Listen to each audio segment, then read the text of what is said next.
Donc, on est avec Simon Croteau, qui est directeur du sport d'excellence du Vert-et-Or. D'abord, Simon, merci de te prêter au jeu. Écoute, ça me fait plaisir. Ça va être un bel échange avec toi, Alexis. Comment on se sent à revenir ici dans le gymnase qui nous a fait vivre autant d'émotions, nous a fait vibrer au cours des derniers mois? Mais écoute, le changement marquant, on le sent, c'est au niveau du bruit. Ça a été excessivement bruyant dans les dernières semaines ici, mais également ça nous a permis de constater à quel point nos partisans, les spectateurs, se sont ennuyés du sport. Ils étaient ici en grand nombre, salle comble à chaque match. Donc l'ambiance est différente, mais ça nous rappelle de très beaux souvenirs. On sait que tu es entré en fonction au début de la saison à titre de directeur sportif du Vert-et-Or. Si tu avais à résumer un peu ton vécu, les observations que tu as faites en ce qui concerne le développement des étudiants athlètes, ce serait quoi? C'est à quel point on a la chance de compter sur des entraîneurs qui sont passionnés. On a des coordonnateurs qui sont passionnés par la réussite des étudiants et étudiantes athlètes. On a des collaborateurs qui sont dévoués. On a un soutien de la haute direction de l'université qui est très apprécié. Puis un exemple concret de ça, c'est l'implantation de la stratégie Vert-et-Or qui vient de se faire cet été. Donc, je pense que c'est un exemple probant de ce soutien-là. Selon toi, ce serait quoi les faits saillants, un peu les moments marquants de la reprise du sport au Québec pour le Vert-et-Or?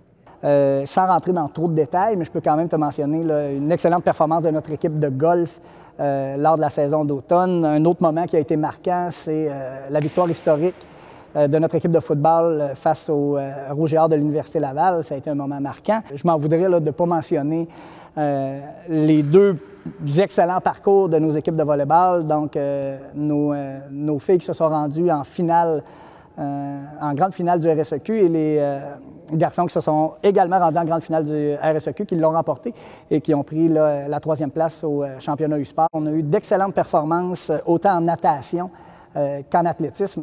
C'est pas moins de 38 honneurs individuels que les étudiants et étudiantes athlètes du Vert-et-Or ont récoltés. Une des belles récoltes des dernières années pour le Vert-et-Or, donc on est très fiers de tout ça.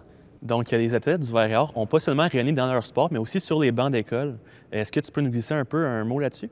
Oui. Encore une fois, nos étudiants et étudiantes athlètes ont fait preuve d'une grande capacité d'adaptation. Puis la preuve est très tangible, c'est qu'il existe un programme qui s'appelle les Étoilés académiques, qui souligne l'excellence académique des différents sportifs au niveau universitaire. Ils sont plus de 200 à avoir été reconnus sur cette liste-là. Donc, c'est une excellente récolte. Et encore plus dans une année très différente comme on a connu l'année dernière. En fin de saison, il y a le Gala du mérite sportif pour le Vert-et-Or. C'est une tradition annuelle. Et ça s'en vient. Est-ce que tu peux nous parler un peu de la forme que ça va prendre cette année? Oui, cette année, on fait les choses un petit peu différemment. Une année atypique, donc, amène aussi un gala atypique. C'est d'y aller avec un dévoilement virtuel de nos différents récipiendaires. D'ailleurs, je vous invite dans les jours qui suivront à être à l'affût puisque les différentes capsules seront diffusées sur nos différents réseaux sociaux. Si tu me permets, j'en profiterai pour remercier chaleureusement l'ensemble des collaborateurs, des coordonnateurs, des entraîneurs, les bénévoles qui s'impliquent auprès de nos différentes équipes Vert-et-Or.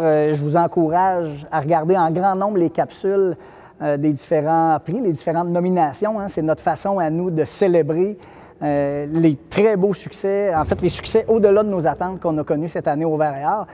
Puis ce sera une amorce aussi pour les succès des années à venir. Donc je vous encourage fortement à regarder tout ça. Et encore une fois, merci à tout le monde qui nous soutient. Merci beaucoup, Simon, de t'être prêté au jeu. Puis merci pour ton temps. Bien, c'est un plaisir. Merci, Alexis.